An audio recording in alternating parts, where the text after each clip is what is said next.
Kukhona uhlangothi olungajwayelekile lwesiphetho, isimo esiphikisana nayo yonke ingqondo. Kungenzeka kanjani ukuthi abanye abantu baheha ingcebo kalula njengokuphefumula, kanti abanye bachitha impilo yabo yonke belwa, besebenza kanzima, bezenza imihlatshelo, futhi naphezu kwakho konke, bahlala bevaleleke ebumpofu? Bazidela kakhulu, bazifundise, balandela yonke imithetho kodwa kubonakala sengathi bazulazula bengayanga ndawo, kube sengathi umkhathi ubayela. Kuthiwani uma ngembula ukuthi isihluthulelo asikho ezenzweni zabo, kodwa kusukwini lwabo? Ukuthi ukuchuma akuyona into oyizuzayo, kodwa isimo ozivumela ukuthi uhlale kuso. Ngiyakuqonda kuzwakala kungenangqondo. Nokho okungenangqondo kumele ukuthi yisigaba sokuqala soguquko. Isikhathi eside ngangicabanga ukuthi ukuphila kwakuyindaba yenhlanhla. Ngangibona abantu bethola inala, inkululeko, nokuhlonishwa kalula okwangidida. Kwakubonakala sengathi imali imane iyeza kubo, kanti mina ngangilwa ngawo wonke amandla ami ukuze ngisinde. Ngangisebenza usuku lonke, ngizidela, ngenze konke engangitshelwe ukuthi kulungile, kodwa lapho ngisebenza kanzima, ukuphumelela kwakungenaba kakhulu. Kwakungaleso sikhathi lapho ngathola khona into eyashintsha impilo yami yonke. Imali ayihehwa umzamo womzimba, kodwa yingqikithi yokuhehana. Kufana nemagnethi engabonakali ephendula kumandla owakhiphayo, futhi isikhathi eside, imagnethi yami yayihlelwe ukuba ixoshe yonke into engangiyifisa kakhulu. Ukuphila kwami kwakuchazwa ukucabanga kokushoda. Yonke imibono yami mayelana nezimali yayigcwele ukwesaba. Ukwesaba ukushoda, ukwesaba ukulahlekelwa, ukwesaba ukungabi muhle ngokwanele. Futhi umkhathi, ongenakho ukukhetha, wamane wangibonisa lokhu futhi.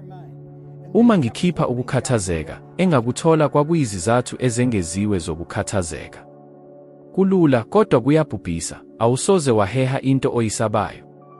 Amandla okwesaba axosha lokho okufisayo, njengoba izingxenye ezifanayo zemagnethi ziphushana zihlukane. Futhi lapho ngiqonda lokhu, ngabona ukuthi inkinga yayingeyona neze umhlaba, noma imali, noma ukushoda kwamathuba. Inkinga kwakuyimvamisa yokudlidliza engangikuyo. Kukhona abantu abathi, bengazi, bahlale impilo yabo yonke beqondaniswe nokushoda. Yibo labo abaveza imishwana efana nokuthi imali ayikhuli ezihlahleni, kunzima ukuchuma ngokwethembeka, angizange ngihlelwe ukuba ngicebe. Lezi zitatimende, eziphindaphindwe iminyaka eminingi, ziba yiziyalezo zangaphakathi engqondweni enganakile.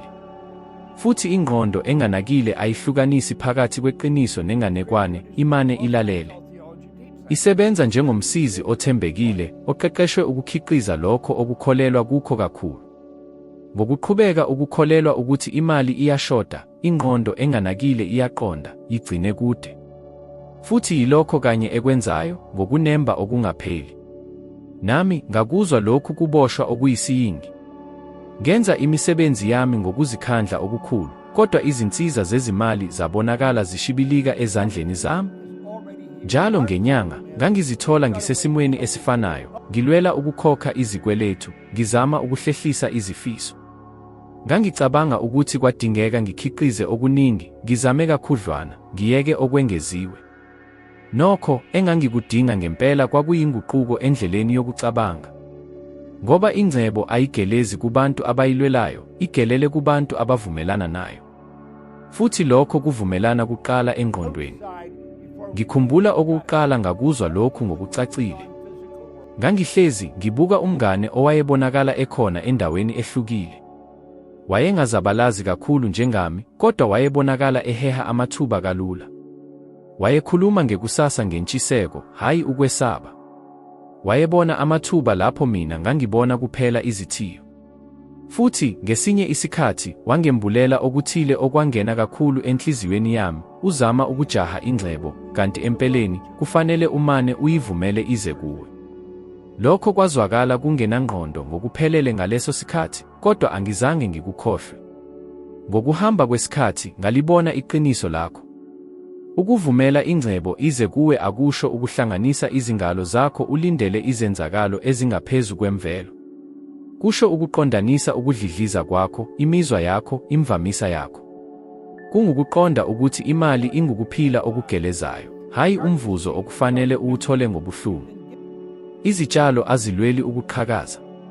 Umfula awudingi ukuzikhandla ukuya olwandle umane ugeleze. Okufanayo kuqinisile nangenala. Lapho umbono wakho ukhululeka, lapho umoya wakho udlidliza ngokuphepha nangokubonga, imali ithola indlela eya kuwe ngoba uba isiteshi esingavimbelwe, hhayi isithiyo. Futhi mhlawumbe uyabuza, kodwa ngingawaguqula kanjani amandla uma isimo sami samanje sigcwele izikweletu, izibopho nezinkinga? Impendulo ukuthi isimo sakho samanje simane siyisibuko sangaphakathi sakho. Kungumphumela wokudlidliza kwesikhathi esidlule, wezinkolelo zokhokho ezisabonakala. Ukuze wakhe isimo esisha, udinga ukuqala ukudlidliza nalesisha ngaphambi kokuba sibonakale. Yingakho abaningi bebambeka, balinda ukuthi izimo zishintshe kuqala, bese kuphela bezizwa bechuma. Kodwa ukuhleleka kuguqukile. Udinga ukuzizwa uchuma kuqala, bese izimo zizihlela zizungeze wena. Lokhu ngakufunda ngesipiliyoni. Ekuqaleni kwabonakala kungenakwenzeka. Nganginezibopho zezimali, ngangikhungathekile futhi ngididekile. Nokho ngaqala ukushintsha izinkolelo ezithambile. Ngaqala ukubonga ngalokho okuncane enganginakho, ukucabanga ngemali njengamandla okubambisana, hhayi isitha. Ngaqala ukubona yonke ingxenye encane yenani elalifika empilweni yami njengembewu, hhayi njengobufakazi bokushoda. Futhi kancane kancane umfutho waqala ukushintsha. Amathuba aqala ukuvela. Abantu baqala ukuvela. Futhi okubaluleke kakhulu, ngaqala ukuzizwa ngiguqukile. Uke waqaphela yini ukuthi uzizwa kanjani lapho unokuthula, uphephile, unogqozi? Kufana nokuthi wonke umkhathi usebenza ekukuvuneni. Lokhu yisigqi sokuchuma. Futhi okuphambene nakho kuyiqiniso. Lapho unengcindezi, wesaba, uzizwa sengathi ulwa nesikhathi, izindlela zivaleka. Yingakho abaningi abanekhono behlala bevaleleke ekungaqondeni kahle, ngoba amandla abawadlulisayo ayiwona wokuvumelana, kodwa ayiwona wokuphikisana. Akukho okushintshayo uze uguqule inkundla engaphatheki ekuzungezile. Cabanga ngomcabango ngamunye njengemvamisa ethunyelwa emkhathini. Uma uthumela izimpawu zokwesaba, zokushoda, nezokungabaza, umkhathi ubuyisa iphethini efanayo. Kodwa uma uthumela izimpawu zokuqiniseka, zenjabulo, nezokubonga, umkhathi uhlela kabusha indawo yakho yonke ukuze ihambisane nalesi simo esisha. Kufana nokuvula umsakazo, awukwazi ukuzwa ingoma ehlukile uma uhlala esiteshini esifanayo. Kwadingeka ngilahlekelwe yikho konke ukuze ngiqonde leli qiniso. Lapho ekugcineni ngizithola ngishushuluzwe yizikweletu, ngingenambono, futhi ngikhathele, okuthile kwafohloka phakathi kwami. Ngayeka ukulwa ngaqala ukuzilalela. Futhi kwakukulo kuthula lapho ngaqonda khona ukuthi imali yayingeyona neze inkinga, kwakuyimina. Indlela yami yokucabanga yayisithiyo. Futhi kusukela ngaleso sikhathi ngashintsha ukudlidliza kwami, isimo sonke saqala ukuguquka. Imali ingamandla agelezayo. Iyakwazisa ukucaca, ukugeleza, ukuphepha. Iyahlehla lapho kunengcindezi, ukwesaba, nokubambelela. Ngakho, uma ufuna ifinyelele kuwe, qala ukuhlaziya ukuthi uzizwa kanjani lapho ucabanga ngayo. Uma lokho okuzwayo kungumthwalo, okungalungile, noma ukukhathazeka, sekuyisikhathi sokushintsha. Kodwa uma okuzwayo kungukwaneliseka, inkululeko, nokubonga, yazi ukuthi inala isiyendleleni. Ngoba imali, njengakho konke emkhathini, ayiphenduli kulokho othi ukufisa, iphendula kulokho okuyikho. Kusukela ebuntwaneni bami, ngafundiswa ukukholelwa ukuthi impumelelo ingumphumela wokusebenza kanzima, ukuthi ingcebo yinto okufanele iyitholwe ngomhlatshelo, nokuthi abantu abanenhlonhlo, ngandlela thile, kumele ukuthi benze okuthile okungalungile ukuze bafinyelele isikhundla sabo. Ngakhula ngizwa imishwana efana nokuthi imali ayilethi injabulo, labo abaqala ngobuncane baphinde baqede ngobuncane, abacebile abaneliseki. Futhi noma ngabe lezi zinkulumo zazibonakala zingenalo ulwazi, zaba njengezinhlelo zangaphakathi ezilotshwe emoyeni wami. Angizange ngikwazi, kodwa umqondo ngamunye wale mibono walolonga impilo yami buthule. Ingqondo enganakile ayiphiki, ayibuzi noma ayihlole, imane imunca lokho okuzwa njalo bese ikuguqula kube yimodeli yokuziphatha ezenzakalelayo. Futhi yilokho kanye okwenzeka kimi. Eminyakeni eminingi ngalandela indlela engeyona eyami. Ngavuka, ngenza, ngazabalaza, kodwa kwakuzwakala sengathi ngivalelwe kumshini ogijima ungenzi lutho. Futhi lapho nginyakaza kakhulu, ngakhathala kakhulu, ngoba phakathi kwami kwakukhona inkolelo yokuthi angikufanele okungaphezu kwalokho. Yilokhu okwenzeka lapho ingqondo yakho iqondaniswe nokushoda, kungakhathaliseki ukuthi uzama kangakanani ukuqhubeka, okuthile kuhlala kukubuyisela ekuqaleni. Kufana nokuzama ukugcwalisa isitsha esivuzayo. Uzidela, kodwa amandla okuphila ayaphela, ngoba isisekelo esingaphansi esilawula yonke into, ukuqonda okungaqondile, kumiselwe umphumela ohlukile. Iqiniso ukuthi iningi labantu alishodi ulwazi. Bayakwazi okufanele bakwenze. Bayakwazi ukuthi kufanele balondoloze, batshale imali, balawule isikhathi kahle, bafune amathuba. Nokho, inkinga akuyona into abayaziyo, yinto abayikholelwayo. Ingqondo enganakile isebenza njengomshayeli wendiza ozihlelelayo, ihlala ikubuyisela endleleni ehleliwe. Ngakho, uma ngaphakathi unokukholelwa okufana nokuthi imali kunzima ukuyithola, impilo inzima, noma inhlanhla ayithenjwe, ingqondo yakho enganakile izosebenza ngokuzikhandla ukuze igcine lelo qiniso. Ngikhumbula isikhathi empilweni yami lapho ngangingenakuqonda ukuthi kungani kungekho okungisebenzelayo. Ngangizofunda izincwadi zempumelelo, ngibuke izinkulumo, ngithathe nezifundo, kodwa imali yayihlala ishibilika ezandleni zami ngokushesha. Kwakukhungathekisa, futhi ngizizwa nginamahloni amakhulu. Kwaze kwaba usuku olulodwa, ngabona ukuthi kungakhathaliseki ukuthi ngifunde kangakanani, ngahlala ngingumuntu ofanayo, onomkhawulo nongavikelekile. Ulwazi lwengqondo alunalo amandla eqiniso lize liguqulwe lube yimizwa. Futhi leyo mizwa, nayo, iqhamuka ezinkolelweni ezishunyekwe engqondweni yakho enganakile. Konke okuphilile nokuzwile kusukela ebuntwaneni, zonke lezo zinto ezakhele isimo sakho, zilotshelwe ngokungenakuphikwa lapha. Uma ukhule uzwa ukuthi imali idala izinkinga, ingqondo yakho engaphansi kwesazela izokwenza konke okusemandleni ukukuvikela engcebweni. Yebo, ikuvikele. Ngoba ibona imali njengengcuphe, futhi izohlela izimo zokuthi ulahlekelwe yiyo. Ungase uhola imali enhle, kodwa umane uchithe ngokungaqondile. Ungase uqale ibhizinisi elithembisayo bese ngokuzuma uzwa ukwesaba okungachazeki kokuthatha isinyathelo esilandelayo. Ungase usondele ekuvikeleni ithuba elibalulekile, futhi ngenxa yesizathu esingaziwa, uchithe yonke into. Lokhu akuyona inhlanhla embi, ingqondo yakho engaphansi kwesazela ezama ukukugcina uphephile ngaphakathi kwalokho ekubheka njengokujwayelekile. Cabanga ngalabo abawina ilotho bese bechitha imali yabo ephumelele phakathi neminyaka embalwa. Noma ochwepheshe abanamakhono amakhulu, abathi naphezu kolwazi lwabo nomzamo ongakhathali, bazithola bebambekile ekungazenzini lutho. Lokhu kwenzeka ngoba ingqondo engaphansi kwesazela inamandla amakhulu kunanoma yiluphi uhlelo olunengqondo. Ngeke ukwazi ukuhlala empilweni ingqondo yakho ejulile eyenqaba ngokuphelele. Iyohlale ithola indlela yokukudonsela emuva esimisweni ekholwa ukuthi ngeyakho. Futhi iningi labantu lingakuqondi lokhu kushintshashintsha, liphila njengezigqila kulesi simiso esijule kakhulu. Nami ngakudlula lokhu. Ngachitha iminyaka eminingi ngiphinda amaphutha afanayo kwezezimali, ngenza izinqumo ezifanayo ezingafanele, futhi ngilwa nokwesaba okufanayo. Kwakuzwakala sengathi amandla angabonakali ayengihola njalo ngibuyela ezimweni ezifanayo. Lawa mandla, ekugcineni ngakubona, kwakuwumphumela wakho konke engangikukholelwa ngami kanye nomhlaba. Kwaba lapho ngiqala ukubhekisisa imicabango yami, futhi, okubaluleke kakhulu, imizwa eyayibilisa ngaphansi kwayo, lapho ngabona khona ukuthi ngangingimane ngilandela umbhalo owawungewona ngempela owami. Ingqondo engaphansi kwesazela isebenza njengesofthiwe engabonakali. Isebenza ngemuva, ilawula ngaphezu kwamaphesenti angama-90 emisebenzi yakho yansuku zonke.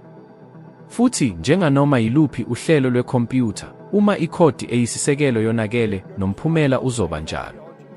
Ungase uvuke ugcwele izinhlelo nokuzimisela, kodwa uma ingqondo yakho ihlelelwe ukushoda, iyohlale ithola indlela yokucekela phansi intuthuko yakho. Lokhu kungabonakala njengokuhlehlisa, ukwesaba, ukungazethembi, noma ngisho necala. Kukangaki uke wazizwa unecala ngokufisa imali eningi? Kukangaki uke wazikholisa ukuthi ukuba nokuningi akulungile? Noma ukuthi ukucela okwengeziwe kuwubugovu? Lokhu akulona iphutha lakho, kumane kuyisibonakaliso sohlelo lwezinkolelo olufuywe yini. Lolu hlelo, ngaphezu kwalokho, ludluliselwa ezizukulwaneni ngezizukulwane. Abazali, othisha, abangani, umphakathi, wonke umuntu uphindaphinda indaba efanayo yokukhawulelwa, futhi siyakwamukela lokhu njengeqiniso eligcwele. Kungakho imindeni yonke, amashumi eminyaka, izithola ibambekile ezimweni zezimali ezifanayo, ngisho noma ithuthela emadolobheni amasha, ithola imisebenzi ehlukene, noma ihlangabezana namathuba amasha. Ingqondo yomphakathi ikhiqiza imvamisa yokushoda enamandla kangangokuthi ibamba wonke umuntu ngaphakathi kwesimiso esifanayo. Kodwa kunezindaba ezinhle, sonke isimiso singabhalwa kabusha. Ingqondo engaphansi kwesazela ingahlelwa kabusha, njengoba ikhompyutha ithola uhlelo olusha lokusebenza. Konke kuqala ngokuqonda.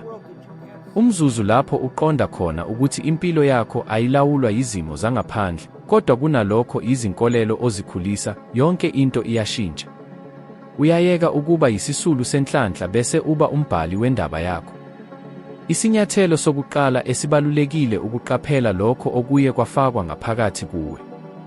Beka ukusabela kwakho lapho ucabanga ngemali. Ingabe uzwa ukukhululeka noma ukungezwani? Ukuphepha noma icala? Umzimba wakho uyaxhumana. Ngemizwa yakho, iveza ukuthi yiziphi izinkolelo ezisebenza njengamanje. Futhi yilapho kufanele ugxilise khona imizamo yakho. Ngoba kuze kube yilapho imizwa engaphansi ishintsha, akukho okushintshayo ngempela. Ngikhumbula kahle ngolunye usuku ngihleli ngedwa, ngibhekisise inqwaba yezikweletu, futhi ngibona ukuthi ngangiqhubeka ngedwa nalo mjikelezo. Isikhathi ngasinye lapho ngisho imishwana efana nokuthi lokhu kukhulu kakhulu kimi noma ngeke ngiphume kulesi simo, ngangiqinisa uhlelo olungaphansi. Kwaba ngaleso sikhathi lapho ngazimisela khona ukuyeka ukuphinda leyo mishwana yakudala efanayo, ukuyeka ukwenza ukushoda kube okunengqondo, nokuqala ukukhuluma ngokuhlukile, ngisho noma ngangingakukholwa ngokushesha lokho engangikusho. Kancane kancane, ukuphindaphinda kwaqala ukushintsha isimo sami somzwelo. Futhi lapho isimo sakho somzwelo sishintsha, izenzo zakho ziyalandela ngempela. Namuhla, ngiyabona ukuthi ukushoda akuyona inkinga yezezimali ngesisekelo, kuyisimo somqondo. Okukuphela kwesisombululo kuso ukuqonda okwengeziwe. Lapho ubheka imicabango yakho, ubone izinkolelo ezikukhawulelayo, futhi uziqanjela ngamabomu ngemibono yobuningi, uqala ukwakha ubuyena obusha. Futhi lobu buyena obusha busebenza ngemvamisa entsha yokudlidliza. Akulandi imali ngokuzimisela, kunalokho, iyayihola ngokwemvelo, ngoba idlidliza ngemvamisa efanayo. Indlela yokucabanga ekufikise kuleli qophelo akuyona leyo ezokudonsela ezingeni elilandelayo. Ukuze uguqule iqiniso lakho, kufanele ushintshe ngokuphelele imodeli yakho yengqondo. Kufanele uyeke ukuba isibonakaliso nje sezinkolelo ezindala bese uba isibonakaliso sempilo ofisa ukuyiphila. Lapho lokhu kuguqulwa kwenzeka, lokho okwakubonakala kungenakwenzeka kuqala ukwakheka phambi kwamehlo akho. Ingcebo, amathuba, ubudlelwano obufanele, konke kuqala ukugeleza, hayi ngoba umhlaba ushintshile, kodwa ngoba wena ushintshile. Ukuguqulwa kwangempela kwaqala ngempela usuku engabona ngalo ukuthi ingqondo ayishintshwa nje ngamazwi, kodwa ngemizwa.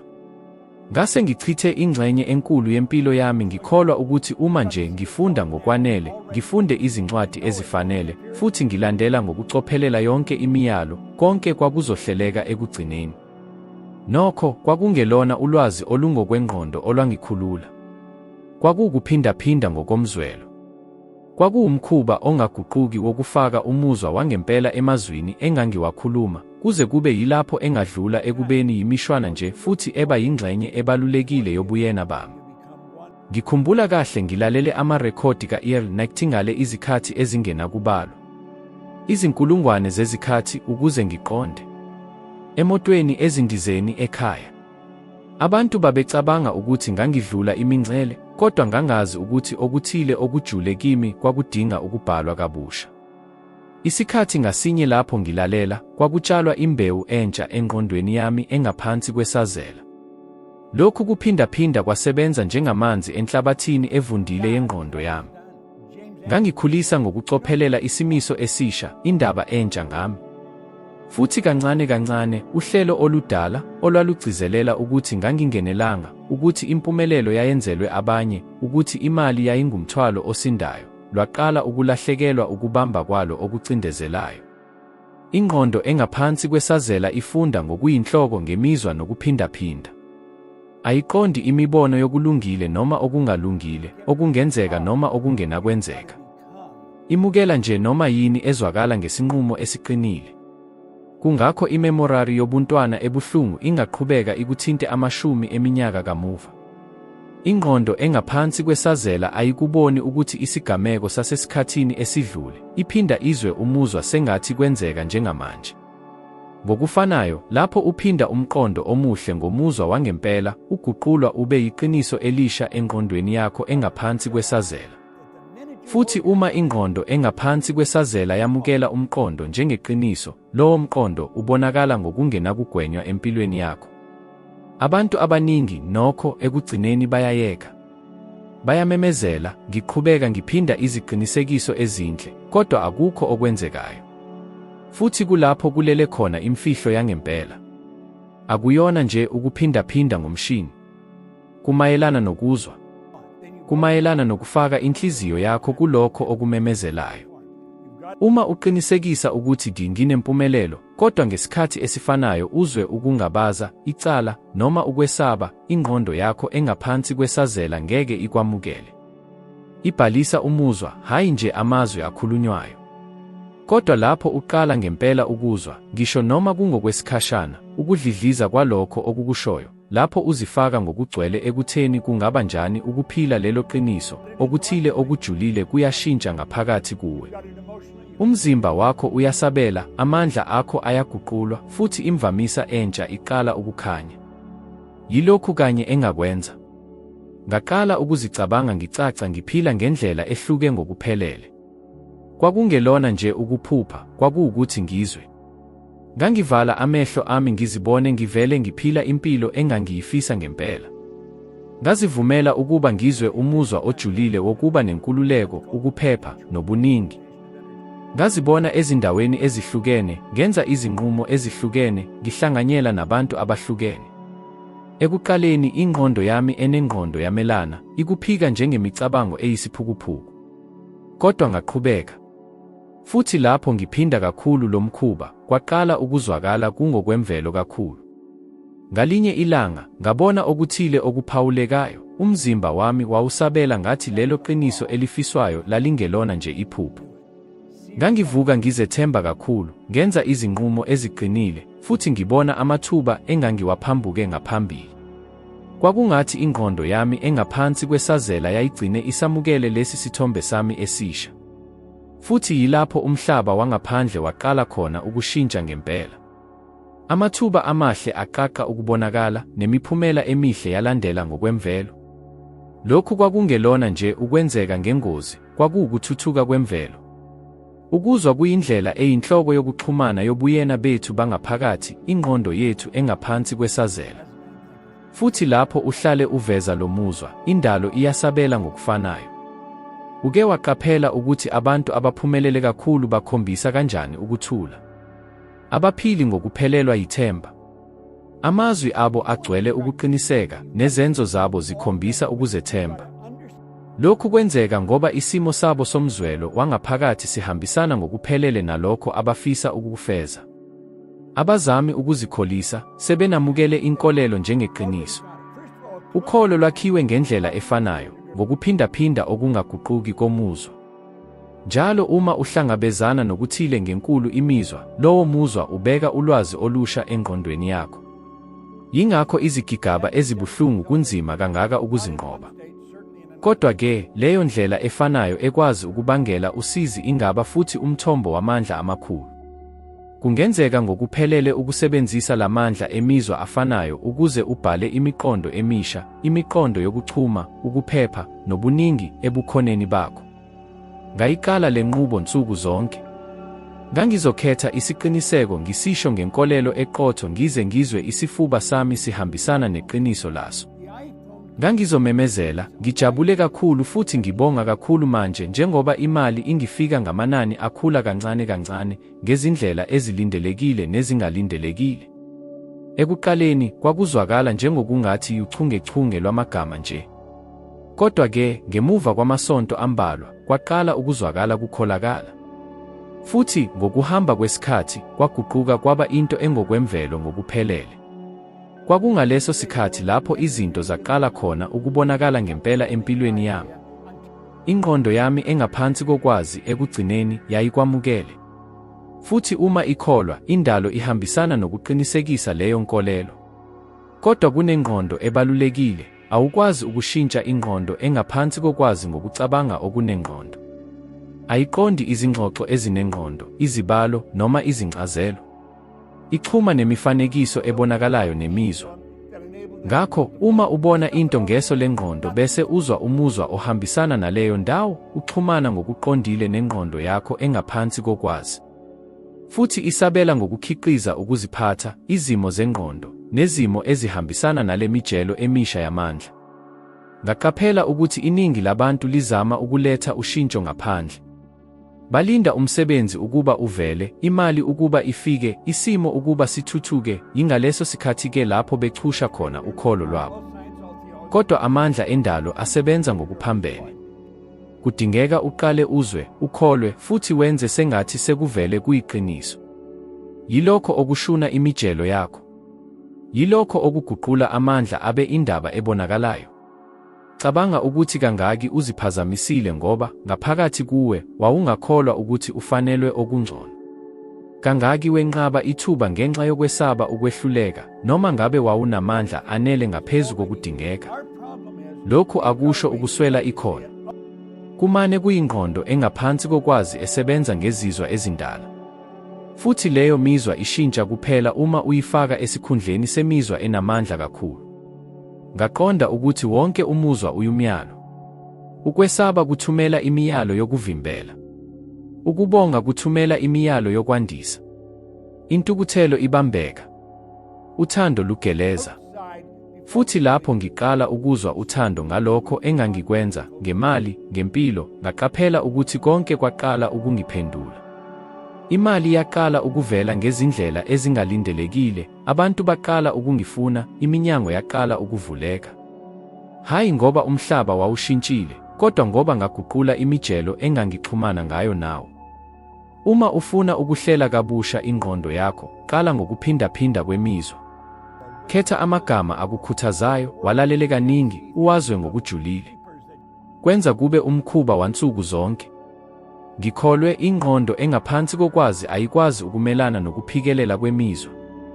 Kungase kunikeze ukumelana ekuqaleni, kodwa uma ugcina ukugxila, kuzovuma. Futhi uma lokho kwenzeka, uzoqaphela engakwenza, ukuthi umzamo uyayeka ukuba umzabalazo bese uguquka ube ukugeleza. Ukuthi imali iyayeka ukuba yinkinga bese iba umphumela. Futhi ukuthi impilo, ekugcineni, iqala ukuphendula kulokho okuhlangabezanayo, hayi kulokho okwesabayo, kodwa kulokho okukholwa ngayo yonke ingqondo yakho. Kufika isikhathi empilweni lapho sibhekana khona nesinqumo. Kuyileso sikhathi esiqondile phakathi kokuqhubeka nokuphila ngemiphumela efanayo, izinkolelo ezifanayo, ukwesaba okufanayo noma ukuthatha isinyathelo esibheke entweni entsha ngokuphelele, ngisho nangaphandle kweziqinisekiso. Ngikubiza lokho ngokuthi ukuvivinywa kwezindlela ezimbili. Futhi sonke siyadlula kukho. Kuyisikhathi lapho impilo ibuza, uzoqhubeka yini nokondla okudala, noma uzoba nesibindi sokuba okusha. Ngadlula kulesi sikhathi ngendlela ebuhlungu, kodwa nemiphumela eguqulayo. Lapho ngibhala okokuqala lelo khadi ngamagama athi ngijabule kakhulu futhi ngibonga kakhulu manje njengoba ngihola amadola angama-25 ezinkulungwane iminyaka yonke, ngangikungakholwa. Kwakumane kuyisiqephu sephepha elinesiqiniseko esasibonakala singenakufinyeleleka. Ngangihola amadola 4 ezinkulungwane ngonyaka, nginesikweletu samadola ayisithupha ezinkulungwane, futhi ngangingazi nokuthi ngizoyikhokha kanjani izindleko zenyanga elandelayo. Ingqondo yami yamemeza, lokhu akulona iqiniso, uyazikhohlisa. Futhi mhlawumbe kwakunjalo, kodwa okuthile ngaphakathi kwami kwangigqugquzela ukuba ngiqhubeke. Ngakho ngaqhubeka, ngisho nangaphandle kokuqonda isizathu. Izinsuku eziningana ngangiliphethe lelo khadi ephaketheni lami. Ngilifunda futhi kanginingi kangangokuthi amagama aqala ukungena engqondweni yami. Ngawaphindaphinda ngithule emsebenzini, esiminyaminyeni sezimoto, ngaphambi kokulala. Futhi kancane kancane leyo nkulumo yaqala ukushintsha isimo sami semizwa. Ngayeka ukuyibona njengamanga futhi ngaqala ukuyibona njengokungenzeka. Kwakungathi nje isenzo sokuphindaphinda kwakuyenza ngibone umhlaba ngendlela entsha. Amathuba awazange avele ngokushesha, kodwa ngaqala ukuwabona lapho ngangibone khona kuphela izithiyo ngaphambilini. Iqiniso liwukuthi indalo ayiphenduli ekungabazeni. Iphendula ekuzimiseni. Uma usangabaza phakathi kokuthi dingubani owaziyo nokuthi mhlawumbe akukho okuhambayo. Kodwa uma unquma ngenkolelo, noma ungazi ukuthi kanjani, indlela iqala ukuziveza. Okuthi kanjani akulona uhlelo lwakho olwendalo. Umsebenzi wakho kuphela ukukholwa ngokwanele ukuze wenze isinyathelo sokuqala. Ngakufunda lokhu ngendlela ebuhlungu kakhulu. Lapho nginqoka ukushiya umsebenzi wami wokuba yisosha lesimilo, abaningi bangibiza ngesilimo. Ngangishintsha umsebenzi oqinile ngento engaqinisekile, ngaphandle kohlelo, ngaphandle kweziqinisekiso. Futhi ngobuqotho nami ngazizwa ngesaba. Kodwa ukwesaba kuhlale kuyumlindi wezinga elilandelayo. Njalo uma usondela entweni enamandla okwandisa impilo yakho, ukwesaba kuyavela ukuzohlola isinqumo sakho. Futhi ukuvivinywa kulula, uzozilalela yini ukwesaba noma uzozilalela inkolelo yakho? Ukholo luwuphethiloli ongabonakali oguqulela okungenakufinyeleleka kube okungenakugwenywa. Futhi akuyona into oyidinayo, kuyinto okhetha ukuyihlakulela. Ekuqaleni udinga ukukholwa kancane ngaphezu kwalokho okubonakala kunengqondo. Kudingeka ubambe ngokuqinile umbono ngisho nalapho iqiniso liwumelana. Ngoba kungalelo sikhathi phakathi kwalokho okukhona nalokho okuzofika lapho umlingo wenzeka khona. Kungalapho indalo ibheka khona imijelo yakho, ukungaguquguquki kwakho, bese iqala ukuhambisa izingcezu zibe ngakho. Ngokuhamba kwesikhathi, ngaqonda ukuthi ukholo akulona ukungabaza, kodwa isinqumo sokuphikelela naphezu kwakho. Nganginokungabaza, yebo. Ngazangabaza mina, ngasolisa ngomphumela, ngasolisa ngenqubo. Kodwa njalo uma ngifunda lelo khadi, ngangitshala umcabango omusha, futhi ngawutshala umuzwa omusha. Futhi lowo muzwa waqala ukuba namandla amakhulu kunokwesaba. Ukwesaba kwangikhubaza, kodwa umbono wangigqugquzela. Ezinyangeni ezimbalwa kamuva, okuthile kwaqala ukushintsha. Imiqondo yaqala ukungifaka, abantu baqala ukudlula endleleni yami. Kwakungathi umhlaba uphelezela isimo sami esisha sengqondo. Futhi kwakungaleso sikhathi lapho ngaqaphela khona ukuthi impilo yayihlale ilungele ukungipha engangikufisa, kodwa yayingilindele ukuba ngilungele ukukwamukela. Wake waqaphela yini ukuthi ngezinye izikhathi konke kubonakala kuvinjwe? Sengathi kunomgoqo ongabonakali phakathi kwakho nalokho okufisayo. Lowo mgoqo wakhiwe ukungabaza. Indalo ayisebenzi ngamandla ahlukanisiwe. Idinga ukucaca. Futhi ukucaca kuyisimo samandla.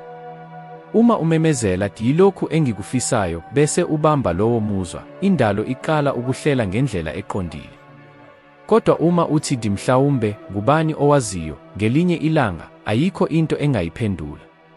Isinqumo siwukuqala kwayo yonke inguquko. Hayi isinqumo esingaphezulu, kodwa esiphuma ngaphakathi, sishintsha ngokusheha imijelo yakho. Kuyileso sikhathi lapho ungamane umemezela ukuthi uzoshintsha, kodwa uzwe ukuthi awusakwazi ukuphila njengakuqala. Kuyileso sikhathi lapho okudala kuba okungenakubekezeleleka, futhi okusha kuba okungenakugwenywa. Ngakuqaphela lokhu kungenzeki njengami kuphela, kodwa nangamakhulukhulu abantu engabakhaphela. Abantu ababevaleleke emisebenzini ababeyizonda, ebudlelwaneni obabubancisha amandla, ezinqubweni ezazibenza bakhohlwe ubunikazi babo. Konke kwashintsha lapho benquma ukuthi abasayukwamukela okuncane kakhulu. Isinqumo sidala ukunyakaza, futhi ukunyakaza kudala amathuba. Kuyathakazelisa ukuthi kangaki silindela ukuthi ukuzethemba kuvele ngaphambi kokuba senze isinqumo. Kodwa akusoze kwahola. Ukuzethemba kuzalwa ngemuva kokwenza isinqumo. Kuwumphumela wesenzo, hayi isimo sokwenza. Uma unquma ngempela, okuthile ngaphakathi kuwe kuyanyikaza. Kuyisimo esifana nokuthi amandla angabonakali aqala ukukhuphula ngendlela efanele. Ukwesaba kuzobe kukhona, kodwa kuyayeka ukubusa. Lapho ngibhala lelo khadi, ngangingenabo ubufakazi bokuthi lingaphumelela. Kodwa isenzo sokuzinikela kwami kulelo qiniso elisha sangiguqula. Ngaqala ukuziphatha njengomuntu owayevele ehlangabezana nalokho. Ngaqala ukucabanga ngokuhlukile, ukuziveza ngokuhlukile, ukwenza izinqumo ezihlukile. Indalo, njengesibuko, yaqala ukukhombisa lenguqulo entsha yami. Iqiniso elalikhona ngaphambilini laqala ukuphela, kanti elisha lavela, hayi ngenxa yohlelo olunzulu, kodwa ngoba, ekugcineni, ngangixhumekile emjabulweni walokho engangifisa ukukuhlangabezana nakho. Futhi yilokho kanye abaningi abasahluleka ukukubamba, indalo ayikuniki lokho okumane ukufise, inikeza lokho okulungele ukukwamukela. Futhi lokho kulungela kufika kuphela uma usuwenze isinqumo. Ngalowo mzuzu, ngingazi, ngawela umkhawulo ongabonakali. Ngayeka ukuba umuntu owayelindele izenzakalo ezingavamile futhi ngaba umuntu okwazi ukuziveza. Ngale ndlela, impilo yami yaqala ukuguquka. Imali yavela ngezindlela ezingalindeleke, abantu baqala ukuvela, imiqondo yaqala ukuqhakaza. Konke lokhu ngoba ngangithe yebo kokungaziwa, ekukholweni kokuhle kakhulu. Futhi yilokhu kanye engifuna ukuthi ukuqonde, ukuchuma akusoze kwafika kulabo abamane bacabangisise, kubonakala kulabo abathatha isinyathelo. Akudingeki ubone lonke uhambo, isinyathelo sokuqala nje. Qhubeka ngesibindi, nangenhloso, nangokukholwa. Futhi lapho ukwesaba kuzama ukukubamba, khumbula, ukwesaba kumane kuyisithunzi esinsalela sobuntu bakho obudala obusazama ukunamathela. Ukukhetha kuphawula isiqalo sakho esisha. Lapho nje wenza ukukhetha kwangempela, yonke indawo yonke iyalungisa ukuze ikusekele. Ngikubonile lokhu kwenzeka izikhathi ezingenakubalwa, okungenakubangelwa yinhlanhla. Futhi kuleso naleso simo, ngahlonza iphethini engaguquki, inala ihlala lapho ukungabaza kunyamalala khona. Konke kuqala lapho wenza isinqumo, hayi ngengqondo yakho, kodwa ngomnyombo wakho wangempela. Ngoba isinqumo sangempela asinawo umqondo, sinamandla. Sishintsha imvamisa yakho. Futhi lapho imvamisa yakho ishintsha, yonke into ekhona iyaguquka ngokuhlanganyela.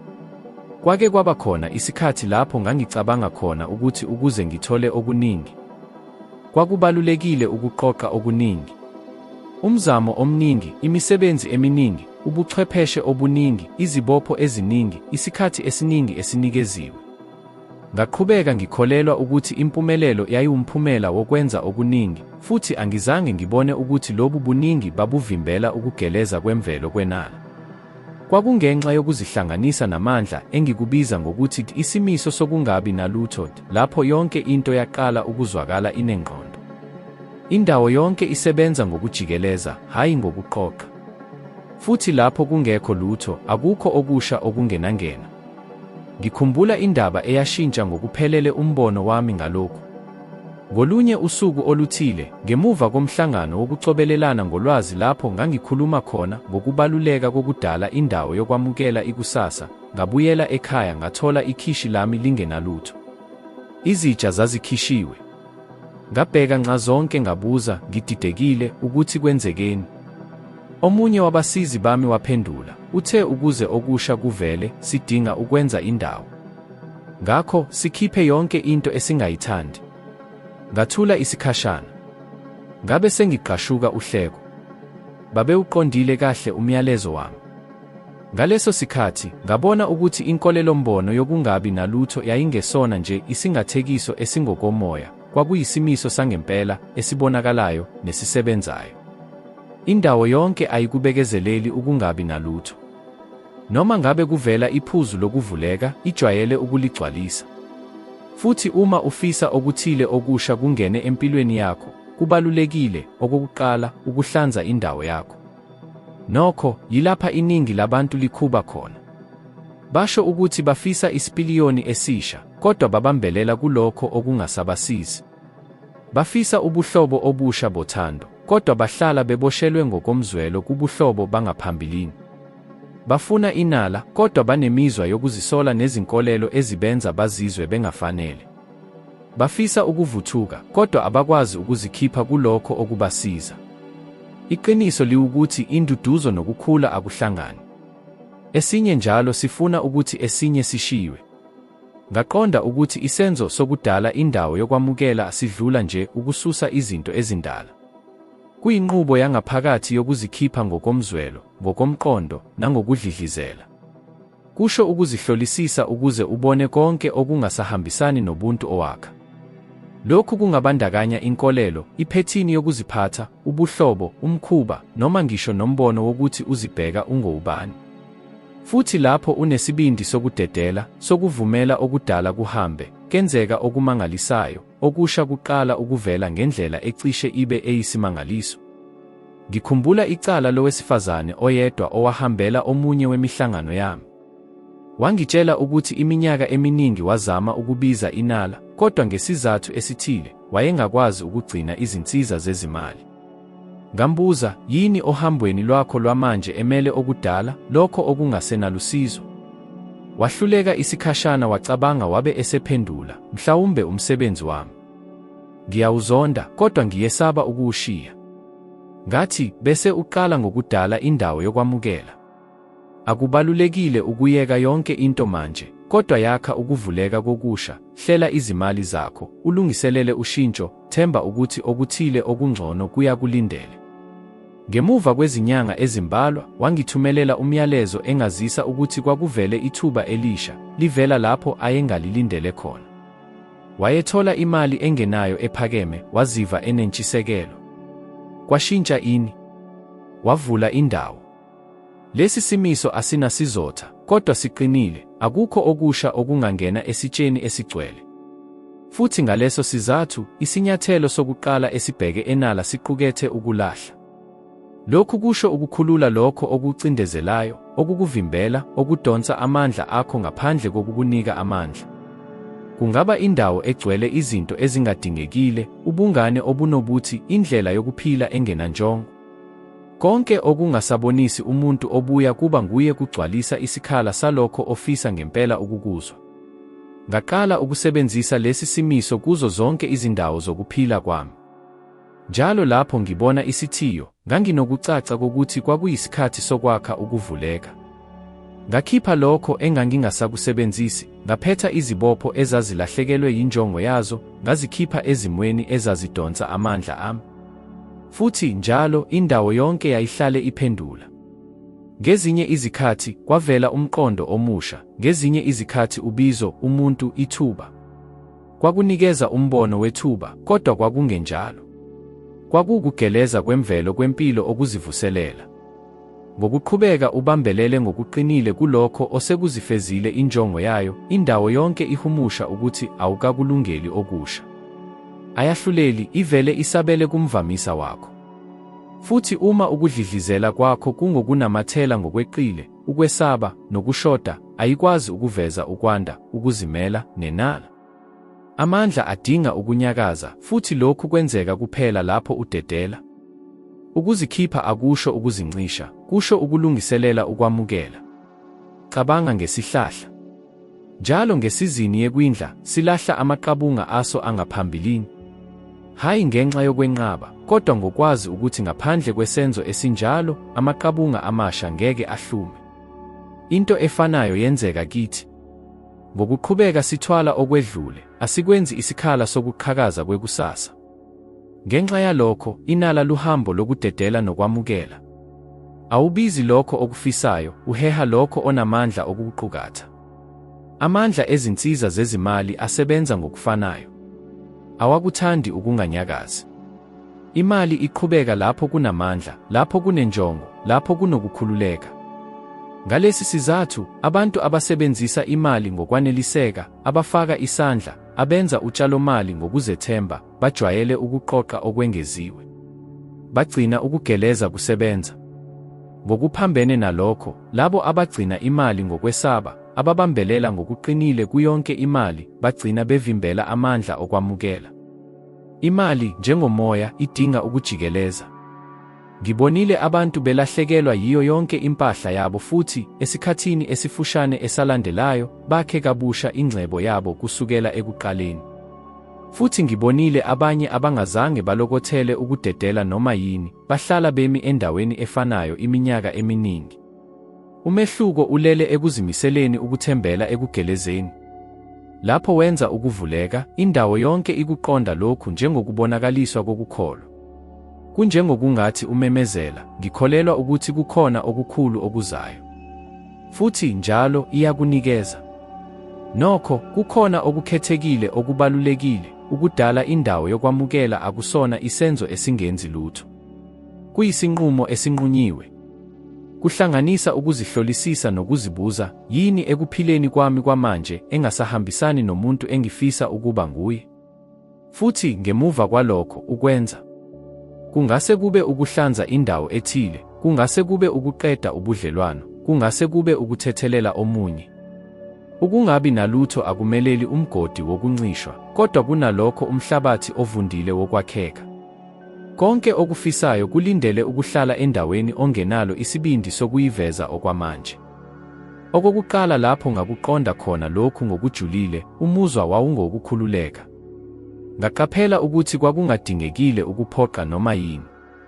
Kwakwanele ukuba nokholo, ukuzikhipha, nokuvuma. Kusukela ngaleso sikhathi, noma nini lapho ngizwa ukuthi kukhona okuye kwama, ngiyazi, sekuyisikhathi sokukhulula.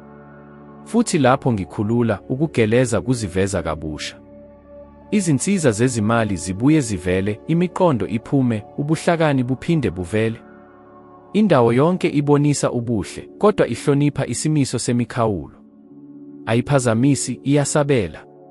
Futhi lapho unquma ukwenza indawo, lapho ulahla okudala, iyabonakala ukuze inothise impilo yakho ngokusha. Ngaso sonke isikhathi. Ngoba ukungabi nalutho akusho ukuncishwa, kodwa kunalokho ubizo. Kuyisibonakaliso esithulile sokuthi usukulungele ukwanda. Kukhona izigaba lapho ukuphila kusicela khona okugxile kakhulu kunenhloso elula, kudinga ukuzinikela. Ukuzinikela okungabi yindawo yangaphandle, kodwa kulokho okungaphakathi kithi. Ngoba kulula ukufisa inala, ukucabanga ngendlela ephakeme, ukusho iziqinisekiso ezinhle, nokulindela ukuba konke kushintshe. Ingxenye eyinkimbinkimbi ilele ekuzinikeleni ngokomzwelo kulolo shintsho. Kungesikhathi ungacabangi nje ngoshintsho, kodwa unquma ukuthi luzokwenzeka, kungakhathaliseki ukuthi kubiza malini. Kwakungemva kokuqonda leli phuzu lapho konke kwaqala ukuthola isimo esibambekayo.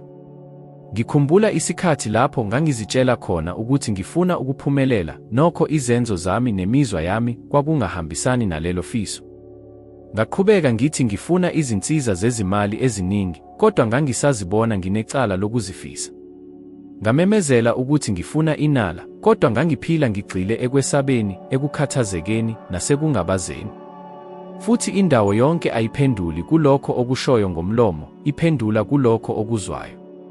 Ihumusha amandla owakhanyisayo, hayi amagama aphuma emlonyeni wakho. Kwakungaleso sikhathi lapho ngaqonda khona ukuthi ukuzinikela kwangempela akusona esengqondo, kungokudlidlizela. Ukuzibandakanya nenala kuyisenzo samandla. Kuyisinqumo esijulile sokungavumi ukuphila ngaphansi kwamandla akho. Kukuphendukela ngaphakathi nokumemezela ngokukholwa kwanele. Ngeke ngiqhubeke ngiphinda iphethini elidala. Futhi lapho lokho kuzimisela kuvela khona, kukhona okushintshayo masinyane. Uzizwa lokho emzimbeni wakho, emphefumulweni wakho, nasemphinjeni wakho. Amandla ayenyuka, futhi indawo yonke iqala ukuhlela kabusha izimo ukuze zihambisane nalokhu kungaphela okusha. Konke okukhona kuphendula enhliziyweni ezibophezele.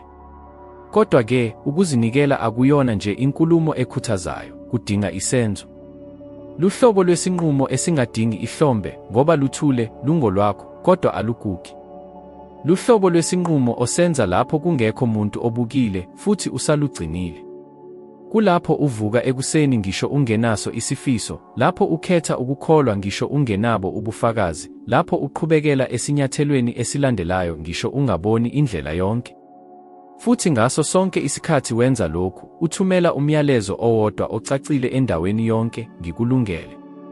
Ngafunda ukuthi inala ayiphenduli ezinhlosweni ezingenalo uthando olugcwele. Iphendula emandleni okuzibophezela. Lapho uthatha isinqumo ngempela, ukwesaba kusazibonakalisa, kodwa akusakubusi. Ukungaqiniseki kusakhuluma, kodwa akusakukholisi. Ukukhathala kusaziveza, kodwa awuyeki. Ngoba isinqumo senziwa ezingeni lomoya, hayi nje elengqondo. Futhi kungalesi sikhathi lapho konke kuqala ukunyakaza. Ngikhumbula ukuthi ngesikhathi somhlangano owodwa, ngabuza izethameli ukuthi bangaki ababefisa ngempela ukushintsha impilo. Cishe zonke izandla zaphakama. Ngabe sengibuza bangaki abazimisele ukwenza sengathi sebevele bashintshile. Futhi izandla zaqala ukwehla. Ngoba abaningi bafisa umphumela, kodwa bambalwa abakulungele ukuba umuntu lowo mphumela owufunayo. Yingakho ukuzibophezela kwangempela kungavamile, kudinga ukuzidela komuntu omdala. Kudinga ukuthi uyeke ubunikazi obukhululekile, ukuthi uzihlukanise nezizathu, ukuthi ubhekane nokwesaba owake wakusebenzisa njengesiphephelo. Kodwa lapho wenza leli gagasi, kukhona okungajwayelekile okwenzekayo. Indawo yonke iqaphela ukunyakaza futhi iyaphendula. Ihlezi iphendula. Amandla owakhiphayo amandla owawatholayo. Futhi lapho ukuzinikela kwakho kunamandla kakhulu, nalapho impilo izophendula ngamandla amakhulu. Ngeke ngisakubiza ngokuthi yithuba nje ngoba ngike ngakuhlangabezana kaningi. Ngaso sonke isikhathi lapho ngangithatha isinqumo ngenhliziyo yami, ngisho ngingazi ukuthi kanjani, kwavela amathuba. Kwenziwa kanjalo lapho ngiyeka ukuphepha komsebenzi owodwa ozinzile ukuze ngilandele umbono wami. Kwenziwa kanjalo lapho ngiqala ukufundisa lokho engangikukholelwa, ngisho noma ngangiba isisulu sokuhlekwa. Kwenziwa kanjalo lapho ngitshala isikhathi, amandla, nokwethemba entweni engekho omunye umuntu owayibona inenani. Kuzo zonke izigaba, indawo yonke yangikhombisa, ukuzibophezela kuyibhuloho phakathi kokungabonakali nokubonakalayo. Futhi yilokhu kanye okudingeka ukuba ukubone. Inala ayifinyeleli kulabo abavele bebukela nje, ifika kulabo abazinikelayo. Akuwona umklomelo owawutholayo, kuwumbonakaliso wezinga lokuzinikela kwakho. Imali, impumelelo, amathuba, konke lokhu kuwumphumela wamandla amakhulu owazinikeza wona ekuzithuthukiseni kwakho. Yingakho kukhona abantu ababonakala benenhlanhla, bahambisana ngokuphelele, bazibandakanye ngokomzwelo nalokho abakufisayo. Amandla abo anamandla kangangokuba akukho okungamelana nawo. Lapho uzinikela ngempela, ngisho indawo yonke iyashintsha umculo wayo. Iqala ukubambisana, ukunyakazisa abantu, ukuvula izindlela, ukudala ukuhambisana. Kodwa kukhona iphuzu elilodwa elinganakwa abaningi, udinga ukugcina leli zinga lokudlidliza lisebenza. Ukuzibophezela akuyona into oyenza kanye nje bese iphela. Kuyisinqumo sansuku zonke. Kungukuvuka ukhethe ukukholwa futhi, ngisho noma umphumela ungakazibonakalisi. Kungukuqhubeka nokuziphatha sengathi umgomo wakho usuvele uyinyathelo. Ngisho noma ingqondo yakho ithi okuphambene. Futhi kungalesi sizathu esiqondile ukuthi ngifisa, manje, ukuba wenze into elula, kodwa enophawu. Uma lokhu okuzwile kuze kube manje kunengqondo, uma uzizwa ngaphakathi ukuthi lo myalezo ukushukumisela entweni enkulu, khona-ke bhalisa manje bese uchofoza like. Lokhu kungase kubonakale kuyisenzo esincane, kodwa ngamandla, kuwumemezelo. wena oqinisekisa, ngikulungele ukushintsha. Ngikhetha ukwenza lesi senzo, noma ngabe sibonakala singabalulekile kangakanani, siwuhlobo lokuzinikela, uphawu olulodwa lokudlidliza olukhombisa ukuthi uzimisele ukuqhubekela phambili. Impilo ihlale iklomelisa isinqumo esiqinile. Ngoba lapho uthatha isinqumo, uyashintsha izinga lakho. Futhi indawo yonke ayinaso esinye isinqumo ngaphandle kokuphendula kulokhu kudlidliza okusha. Abantu abafanele baqala ukuvela, imibono iqala ukuvela, izindlela ezazibonakala zivaliwe ziyavuleka. Akukho kulokhu okwenzeka ngengozi. Kuwumphumela wemvelo wenhliziyo ezibophezele. Amandla okuzibophezela asendleleni yokuguqula ukungaqiniseki kube yisiqondiso. Kuvimbela ukungabaza futhi kudale ukugxila. Kukwenza uqaphele ukuthi awusadingi imvume noma izivikelo. Konke okudingayo yisinqumo esisodwa esigcwele imizwa. Futhi lapho kungokwangempela, konke okukhona kuyazihlela kabusha kuzungeze sona. Ukuzibophezela kusho ukuthi yebo ebukhulu bakho. Kusho ukwenqaba ukuphila impilo ngezilinganiso ezincane. Kusho ukufaka manje esikhundleni sika mhlawumbe. Futhi lapho wenza kanjalo, inala iqala ukukulandela, hayi ngoba yona yashintsha, kodwa ngoba wena ushintshile. Ngoba amandla akho ahambisana nalokho obekungokwakho ngaso sonke isikhathi. Kusukela umzuzu ozinikela ngawo, akukho kubuyela emuva. Indawo yonke isikuvezile. Futhi manje, konke ekufunayo ukwazi ukuthi uzosigcina yini leso sinqumo kuze kube sekugcineni. Ngoba uma usigcina, ngingakuqinisekisa, inala izokuthola, futhi akukho okuzokwazi ukuyivimbela. Impilo ayiklomelisi ukulawula. Iklomelisa ukwethemba. Isikhathi eside esisodwa, ngangizama ukulawula yonke into, yonke iminingwane, wonke umphumela, yonke indlela. Ngangikholelwa ukuthi uma ngingakwazi ukubikezela konke, akukho okwakuzohluleka. Kodwa umkhathi awusebenzi kanjalo. Lapho ngizama kakhulu ukulawula, yilapho izinto zayeka kakhulu ukuba sezandleni zami. Kwaba kuphela lapho ngifunda ukudedela, ukwethemba, lapho konke kwaqala ukugeleza ngendlela engangingeke ngiyihlele. Inala ayikafiki engqondweni ecindezelekile. Idinga isikhala, ukunyakaza, inkululeko yokujikeleza. Futhi yilokho kanye ukuthi kungani ukwethemba kuyibhuloho phakathi kwalokho okufisayo nalokho indawo yonke ekulungele ukukunikeza. Ngikhumbula kahle okuqala ngqa lapho nganquma khona ukulandela umuzwa wami. Ngangizoshushisa konke engangikwazi, umsebenzi owodwa ozinzile, isimiso esisodwa esibikezelwe, impilo eyodwa ephephile, ukuze ngidlulisele okuthile cishe akekho owayekukholelwa ngaleso sikhathi, ukuthi amandla eqiniso awakhohlakali emzimbeni, kodwa ezingeni lengqondo. Futhi yebo, nganginesaba. Ukwesaba ukwehluleka, ukwesaba ukwahlulelwa, ukwesaba ukulahlekelwa yikho konke. Kodwa kwakukhona okuthile ngaphakathi kwami okwathi hamba. Futhi ngahamba. Isinyathelo esisodwa ngesikhathi, ngingazi ukuthi kuzokwenzakalani ngokulandelayo. Ngesikhathi ngikhetha ukwethemba, kukhona okukhulu okwangihola.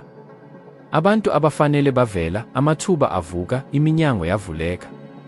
Indawo yonke yayibonakala ihlanganisa ubuthina kimi, kodwa iqiniso lithi yayihlale ihlanganisa ubuthina, kwakungimi owayekade eyeka ukumelana. Lapho uzama ukulawula yonke into, empeleni utshengisa indawo yonke, angikuthembi. Futhi indawo yonke iyasabela ekudlidlizeni kwakho, hayi emagameni akho. Njengoba udlidliza ngokungathembi, ukugeleza kwenala kuyehla. Kufana nokuzama ukuphatha amanzi ngezandla ezixhume. Aphume phakathi kweminwe yakho. Kodwa lapho uvula izandla zakho, ahlala. Okufanayo kwenzeka ngemali, ngamathuba, nangothando. Ukugeleza kwempilo akunakufakwa ngenkani, kungavunyelwa kuphela. Futhi ukuvumela kuyisenzo sokukholwa. Ngibone abantu abahlakaniphile beduka bezama ukuhlela kakhulu. Bahlaziya, balindela isikhathi esifanele, bafuna iziqinisekiso, futhi abazange baqale. Ukwesaba ukwenza amaphutha kuyijele elibiza kakhulu elikhona. Ukwethemba, ngakolunye uhlangothi, yithikithi lenkululeko. Lapho uzinikela ngokukholwa, indawo yonke ihlela kabusha yonke into ukuze ikuzuzise. Lokhu akusho ukunganaki ingqondo, kodwa ukuhambisa ingqondo nomuzwa. Ingqondo yenza izinhlelo, kodwa inhliziyo ezwa indlela. Futhi lapho zombili zihambisana, impilo iqala ukukumangaza. Izikhathi eziningi, lokho okubiza ngokuthi ukulahlekelwa ukulawula empeleni, indawo yonke ithatha izintambo ezandleni zakho ukuze ikubeke endleleni efanele. Cabanga ukuthi kwenzeka kangaki okubonakala kungafanele futhi, kamuva, waqonda ukuthi yikho kanye okwakudingeka. Ukuxoshwa okukodwa emsebenzini okwakukuhola ebhizinisini, ukwehlukana okukodwa okwakukhulula, ukubambezeleka okukodwa okwakukwenza uhlangane nomuntu ofanele. Akukho kulokhu okwakungengozi. Kwakukuphuma. Kwakuwumkhathi ophendula kwinga elilodwa eliphakeme obungakaliqondi. Ukuqiniseka kuwumkhuba wansuku zonke. Kuqala ezingxenyeni ezincane. Lapho uyeka ukulandela into ngokucacile engathuthuki. Lapho ukhetha ukuphumula, ngisho nokwesaba ukulahlekelwa isikhathi. Lapho unquma ukukholwa ukuthi imali izobuya, ngisho nangemva kokuchitha okukodwa okungalindelekile. Sonke isenzo sokukholwa siwuphawu olulodwa lokukhula. Futhi lapho ukholwa kakhulu, yilapho umkhathi ukukholwa kakhulu. Isifundo sami kwakuwukuthi ukwesaba kuxwayiso olulodwa, hayi isitha esisodwa. Noma nini lapho ngihlangabezana nokwesaba, ngangiqaphela ukuthi ngangisendleleni yokuthuthuka. Ukwesaba kuqubuka lapho ingqikithi ibona ukuthi izowela umngcele owodwa omdala. Futhi lapho ulinga ukuwela, kukhona okungaphakathi kuwe okushintsha ingunaphakade. Ukuqiniseka kuyikuphikisa kokwesaba. Akungekhona ngoba kukuvimbela, kodwa ngoba kukubeka ngendlela eyodwa entsha. Ngokwethemba, ukwesaba kulahlekelwa amandla akho okukhubaza. Khumbula, awudingi ukubona indlela yonke ukuze uqale uhambo. Udinga kuphela ukubona isigaba esilandelayo. Futhi isinyathelo esilandelayo siziveza kuphela lapho usunyakaza. Nansi indlela umkhathi osebenza ngayo. Awuhlinzeki ngemephu yonke, kodwa ukhanyisa ingxenye ongesabi ukuyihlola. Inala ihlala kule ngxenye, kulokho okungahloliwe, emkhakheni wamathuba angenamkhawulo.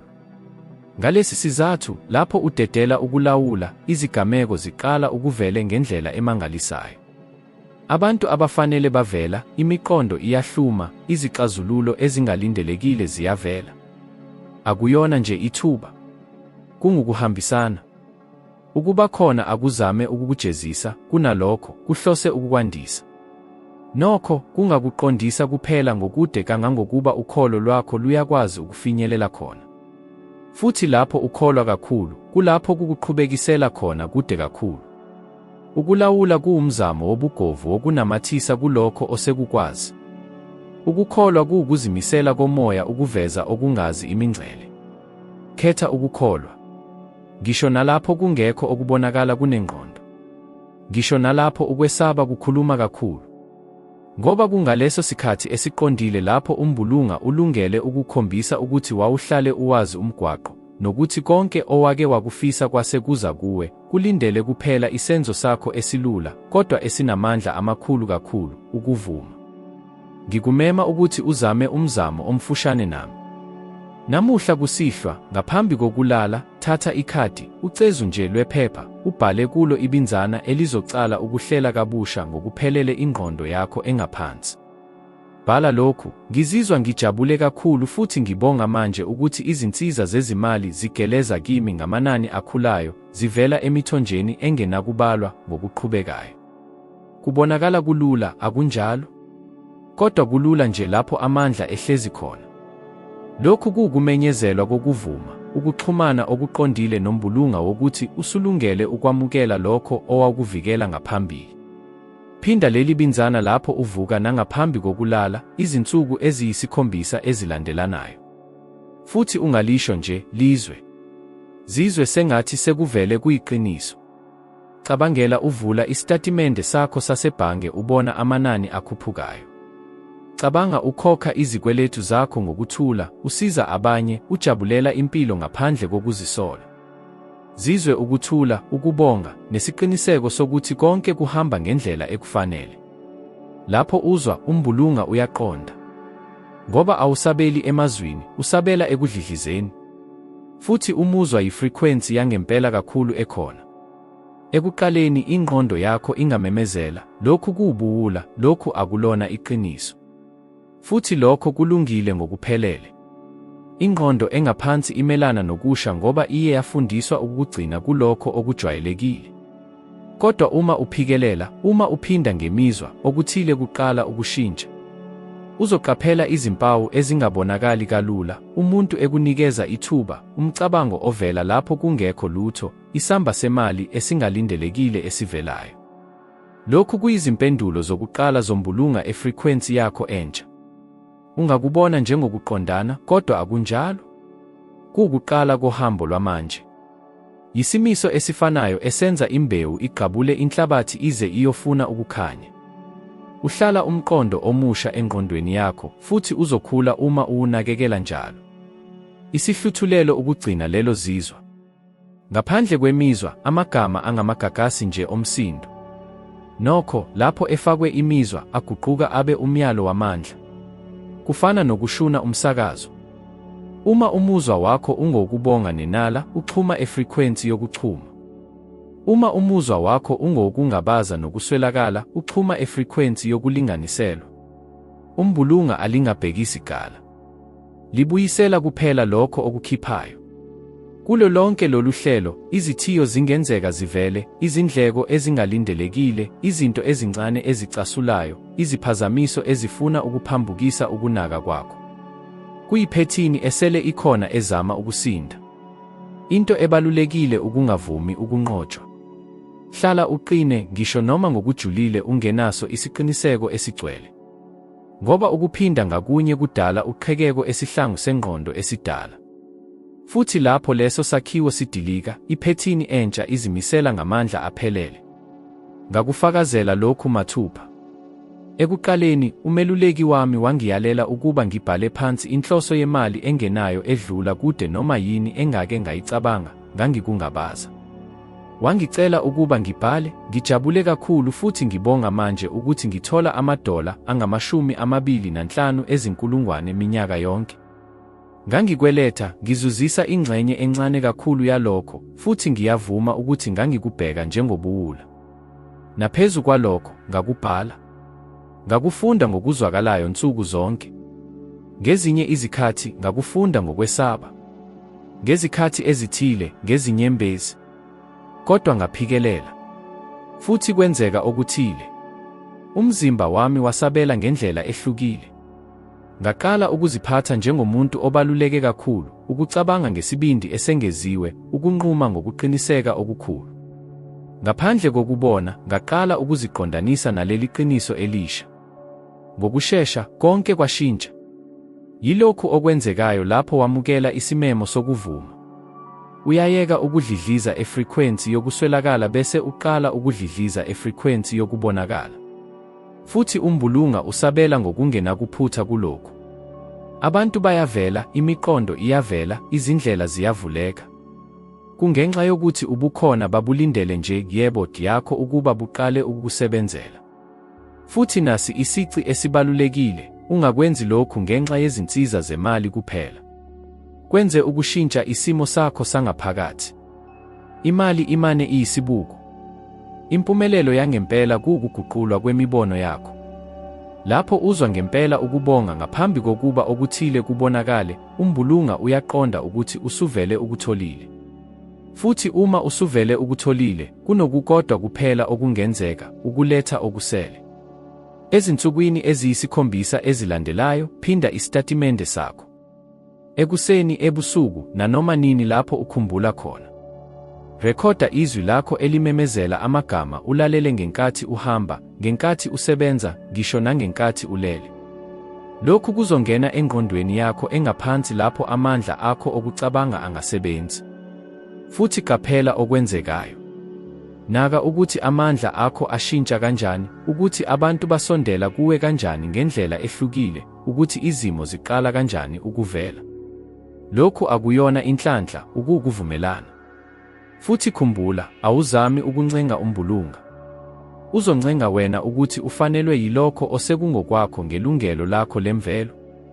Inala ayidingi ukutholakala, idinga ukuvunyelwa. Futhi lapho ekugcineni uyivumela, ubukhona buzithathela ngokwabo ukukukimangaza ngendlela engavamile kakhulu. Umbulunga akukuniki lokho okufisayo, kubuyisela kuwe lokho okumelelayo. Lona ungomunye wemithetho eqondile kakhulu, kodwa futhi engaphakathi kakhulu ekhona. Konke okuhlangabezana nakho manje kukubonakala kwalokho okudlidliza ngaphakathi kuwe. Ubukhona buyisibuko.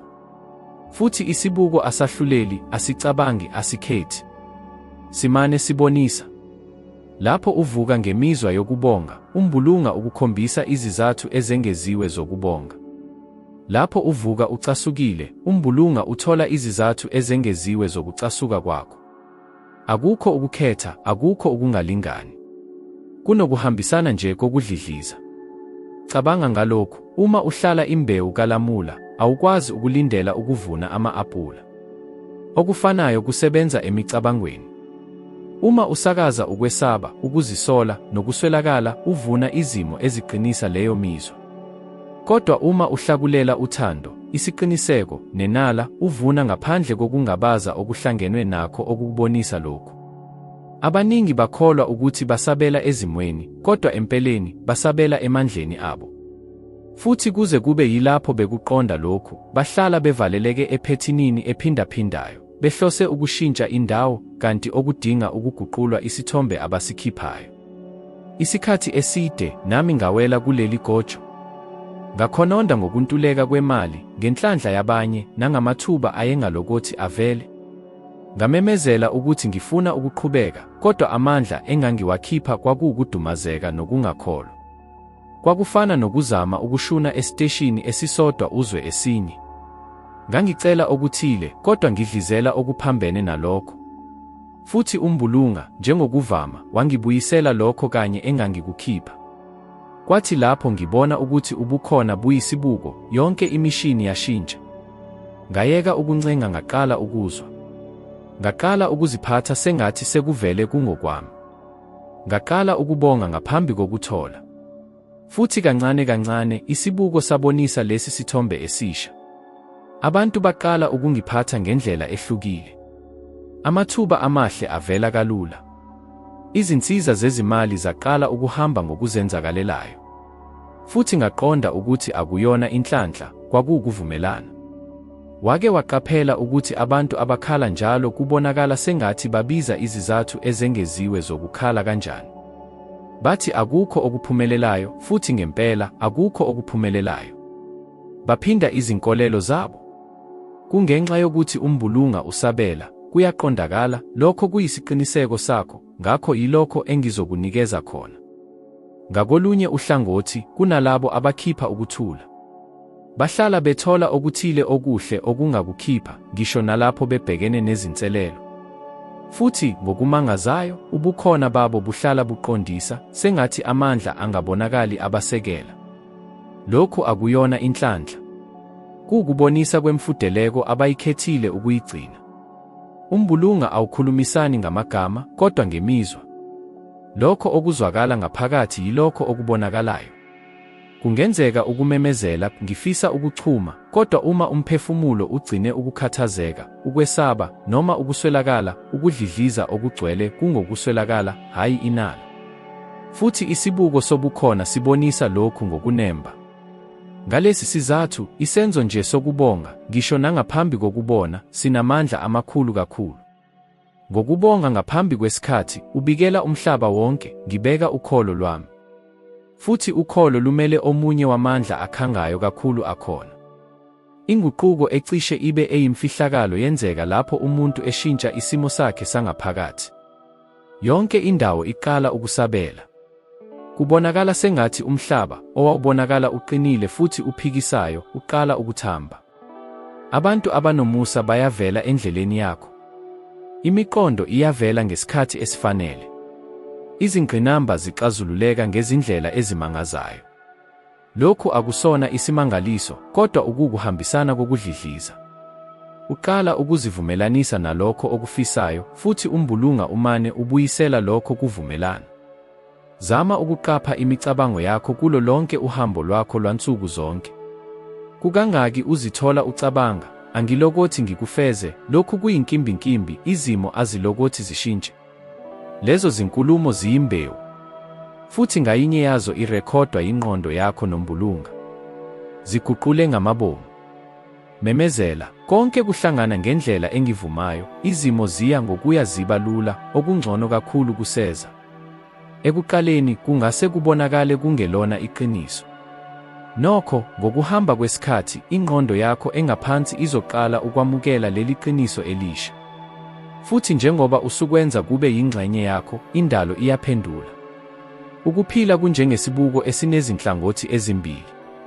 Uhlangothi olulodwa lwangaphakathi, umhlaba ongathinteki wemibono, imizwa, nokukholwa okuqinile, kanti olunye lwangaphandle, lapho konke kuvela khona.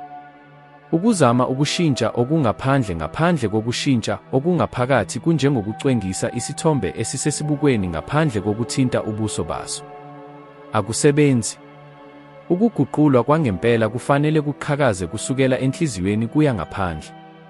Futhi kunobuhle obukhulu kulokhu, ngoba kusho ukuthi unamandla okuguqula konke, khona manjalo, ngaso lesi sikhathi. Kungakhathaliseki ukuthi ukuphi, unani, noma yini osuwenzile. Isibuko asigcini okwedlule. Siveza okwamanje. Futhi ngesikhathi ushintsha imvamisa yakho, isithombe esibonakalayo, ngaphandle kokungabaza, siqala ukuzishintsha sona. Ngakho-ke, zibuze, yini indalo yakho yangasese ekubonisa yona namuhla? Ingabe ikhombisa ukuphepha noma ukukhathazeka? Ukuchuma noma intulwana? Uthando noma ukuncika? Impendulo ingumhlahlandlela wakho. Futhi izindaba ezimnandi ukuthi ungakwazi ukulobha kabusha lowo mbhalo noma nini. Qala ngomuzwa. Khetha ngamabomu ukuzizwa ucebile ngaphambi kokuba izinsiza zezimali zivele. Zizwe uthandwa ngaphambi kokuba uthando luvele. Zizwe ukhululekile ngaphambi kokuba izimo zishintshe. Lokhu kungukukhulelwa kusuka ngaphakathi. Lokhu kungukuqonda umfanekiso wokuphila. Uma ushintsha ukumelelwa kwangaphakathi, ukuveza akunakho okunye ongakwenza ngaphandle kokuguquka nakho. Akunakugwemeka. Kungumgomo. Indalo yonke ayibandlululi, inikeza izimpendulo. Futhi ihlale iphendula engqikithini yakho, hayi ezifisweni zakho. Ngakho-ke, ngaphambi kokuba ucele, bonakalisa. Ngaphambi kokuba ufune, vumisana. Futhi ngaphambi kokuba ukhononde, veza ukubonga. Ngoba uma uguqula ngaphakathi, umhlaba wakho wonke okuzungezile uyaguquka. Futhi kulesi sigaba lapho ukuphila kuyeka ukuba yimpi, bese kuba ukugeleza okuqhubekayo. Cabanga ngomuntu oyedwa okhethekile ongazuza kulomyalezo, umuntu odinga ukukhumbula amandla ahlala ngaphakathi kuye, bese wabelana naye ngalento ebukwayo nezwakalayo ngokushesha. Ubuphelele buyanda uma busakazwa, futhi ngaso sonke isikhathi uma wabelana ngolwazi, indalo ithola indlela yokukuvuza. Ngiveza ukubonga kwami okujulile ngobukhona bakho nami namuhla, ngokunikela ingqondo yakho nomphefumulo wakho entweni enkulu. Qhubeka ngale ndlela, njengoba ukuqoshwa okulandelayo kuzokuholela ekujuleni okukhulu kulolu hambo lokuguqula. Ngikulindele lapho.